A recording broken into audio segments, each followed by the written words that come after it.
I just smiled. I said, you are exactly who the fuck I thought you were, motherfucker.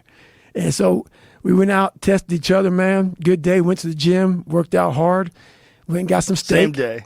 Saying, oh, we fucking worked it out, dude. Whenever me and him are together, you can guarantee it's going to be two people that love each other, but are waiting for the other motherfucker to break.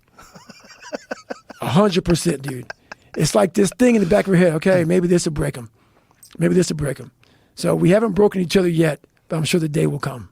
So you run 20 miles and then you lift weights. But see, lifting weights, people don't get it, man. It's not like lifting weights. It's like, we go and do like so many reps. Like people go, oh, you're only doing, was like 90 some pounds on the incline. Motherfucker, do 5 sets of 25 with a superset of push-ups, superset of curls, superset of pull-ups, superset of triceps, superset of, what the fuck else was it? I forget what else. It's a superset, man. So we're going through lifting lightweight, but for massive, massive amounts of reps. And so you're like totally swollen. And like, it's just some of the best workouts in the world between me and him. Some of the best workouts in the world, man. And then you had steak. And then we had steak. That's right. And then I treat Cam to a steak. Right. And that's a mental aid station. Mental aid stations, baby. I think one of the most important parts about the way you express yourself in your books is that you do talk about your weaknesses. Mm-hmm. And you do talk about your past and how you started off on this journey. And you talk about how there are those moments that you doubt. Oh, yeah. But you still go. Oh, yeah. Sometimes, like, I call it, you got called an audible. The line of scrimmage, man, like some of the great quarterbacks, they'll be at the line of scrimmage and they'll look at the defense. The defense is, oh, fuck. Defense is shifting. Then you call an audible. In my mind, a lot of times, man, I'm like, it doesn't mean I quit. I don't quit. I may not make it the first time, but I'll come back. I gotta call an audible. I gotta fucking get my head back in the game. I gotta figure this shit out. It doesn't mean you leave. It means you study it more. And whenever I fail at something, people always say, man, how do you handle failure, man? I fail a lot, dude. I fail all the fucking time. They go, how do you handle it? What I'm trying to do, and this isn't being arrogant, man. It's being real. Not many people are trying to do. So there's not many people who can even open their fucking mouth and criticize me when I do fail. Because I'm trying to do shit, man, that many people aren't trying to do. But I don't look at failure as failure. I look at failure as your first, second, third, fourth, fifth attempt. I look at them as attempts. I don't look at anything as failure. Because when you're willing to try to do something, not trying is failure. That's not some after school special shit. But when you're able to go out there is no failure. It's attempts. Because when you're trying to do something that's bigger than you, whatever you are, whoever you are, if you're paralyzed, you're trying to walk one step and you didn't fail, motherfucker. That was your first attempt. If that's your biggest thing, that's how your mindset needs to go into everything. So I don't look at it as failure is a big word like that gets people down and shit. We give so much power to words. I don't. I take the power right away. I didn't fail shit. Do you ever have conversations with Cam about mindset? We really don't go there too much at all about mindset. Like whenever we get together, it's really about breaking the motherfuckers down. Like it's like. But wouldn't you be interested though in how he approached? Because I don't know if everybody shares your approach. I know there's not very many people like you. Right. Cam is one of them. Right. So like, how many of them are like you, and how many of them have that sort of similar approach, and how many of them are willing to discuss their own demons? Because a lot of people that are like super endurance athletes or very hard people, they don't ever want to even discuss the weakness. They don't want to shine any light on it. No, people hate that. Yeah. People hate it, man. And I love it. And the reason why people hate it, to me, this is just my own theory, is because you haven't beat it. That's why.